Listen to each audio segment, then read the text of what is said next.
काला साया। यूं तो बनारस घाट अपनी खूबसूरती के लिए बहुत प्रचलित है, पर घाट के किनारे कई राज लिए बैठे हैं। ये कहानी शुरू होती है बनारस के घाट के पास बने ममता निवास से, जहां प्रिया लाल जोड़े में ममता के घर उसकी बहू बनकर आती है। आओ आओ बहू, घर को अपने पैरों से पवित्र करो। ममता घर की दहलीज पार कर ही रही होती है कि अचानक एक बहुत गंदी सी बास पूरे घर में फैल जाती है।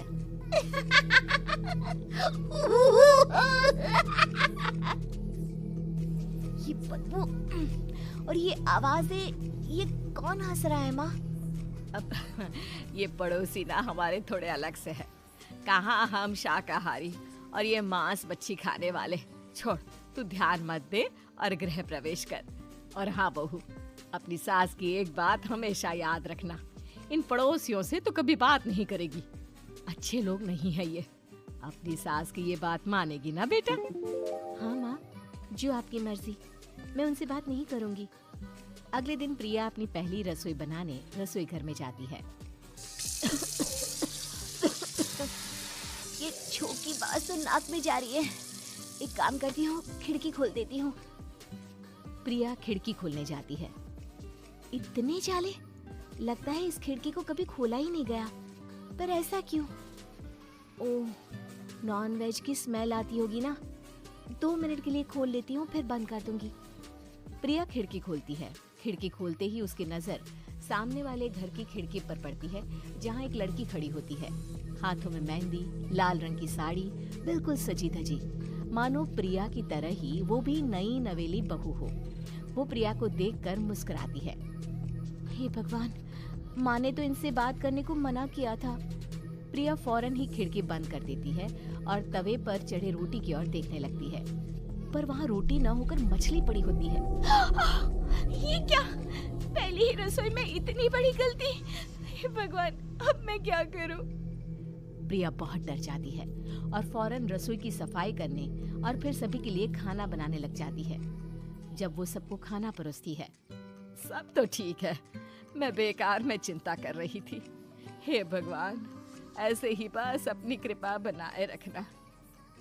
रात के वक्त जब सब सो रहे होते हैं, तब प्रिया को पायल की आवाज सुनाई देती है, जिससे उसकी आंख खुल जाती है। ये पायल की आवाज कहाँ से आ रही है? प्रिया उठकर उस आवाज के पीछे छत की सीढ़ियों तक जाती है। तभी उसे बच्चे के रोने की आवाज आती है। प्रिया छत पर जाती है तो क्या देखती है? वही लाल साड़ी वाली लड़की अपनी गोद में एक नवजात बच्चे को घुमा घुमा कर सुला रही है। तभी प्रिया की नजर उसके पेट पर पड़ती है। ओह गॉड, ये तो प्रेग्नेंट भी है। सुनिए, बच्चा सो नहीं रहा है क्या? मैं कुछ मदद करूं? नहीं नहीं, आपके घर वालों को अच्छा नहीं लगेगा, मैं संभाल लूंगी। स्नेहा की गोद से बच्चा हाथ मारकर प्रिया की गोद में आने को छटपटाने लगता है। दोनों घर अगल बगल में बने होने के कारण प्रिया उस बच्चे को गोद में ले लेती है। प्रिया के पास आते ही वो सो जाता है। बच्चे का वो स्पर्श रात भर प्रिया भूल नहीं पाती और अगली सुबह वो छत पर कपड़े सुखा रही होती है। तभी उसे एक औरत इशारा करके बुलाती है। स्नेहा कह रही थी बाबू तुम्हारी गोद में आते ही सो गया। मैं गौरी, स्नेहा की माँ हूँ। बहू, घर आना, बाबू को खिला भी लेना। शाम को जब घर पर कोई नहीं रहता, बच्चे से मिलने के लिए प्रिया छिपकर अपनी पड़ोसन के घर चली जाती है और कुछ देर बच्चे को खिलाकर वापस लौट आती है। इसके कुछ दिन बाद ही प्रिया को पता चलता है कि वो माँ बनने वाली है। ममता की खुशी का ठिकाना नहीं रहता।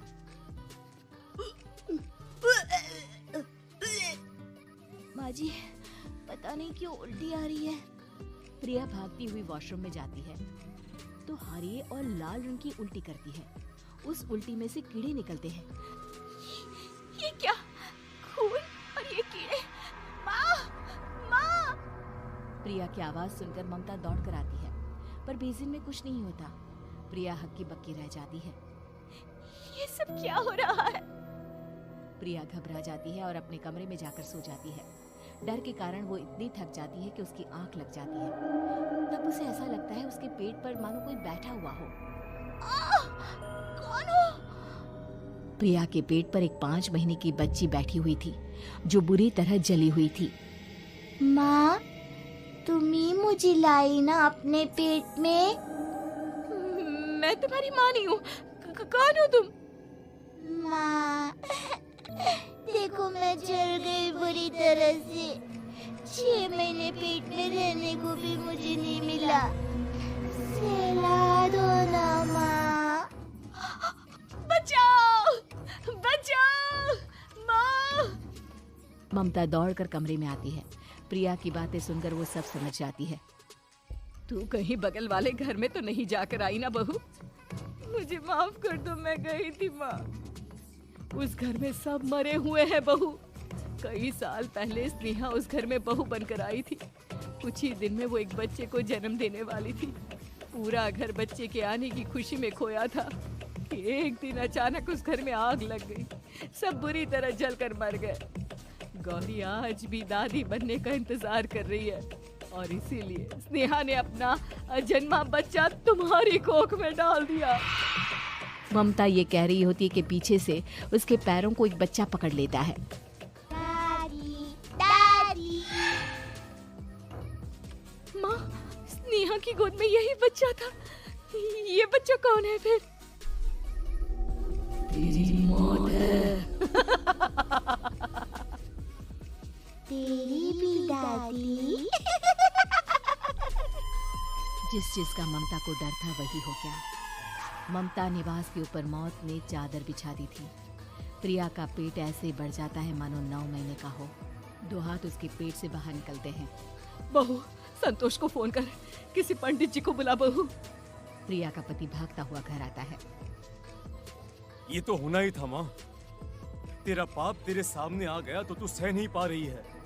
स्नेहा घर में आग लगी नहीं थी, माँ ने लगाई थी, प्रॉपर्टी की लालच में। और वो बच्चा मेरी पहली पत्नी का बच्चा है, मेरा बेटा, जो कि उस आग की चपेट का शिकार हो गया था। मैंने तुमसे ये सब माँ के कहने पर छुपाया था। मुझे माफ कर दो प्रिया। तुम अगर चाहो तो यहाँ से जा सकती हो। मैं तुम्हें किसी भी बंधन में रखना नहीं चाहता। मेरी शादी हुई है आपसे, मैं आपको छोड़ नहीं सकती, पर उससे पहले हमें स्नेहा, उसकी माँ और बच्चे की आत्मा की शांति करवानी होगी। संतोष और ममता गौरी के घर जाते हैं। अंदर सब कुछ जला हुआ होता है। जमीन पर जली हुई लाशें बिखरी हुई थी। ममता रो रो कर अपनी करने की माफी गौरी से मांगती है। प्रिया स्नेहा के घर वालों का अंतिम संस्कार करवा देती है और ममता निवास फिर से आत्माओं के साए से मुक्त हो जाता है।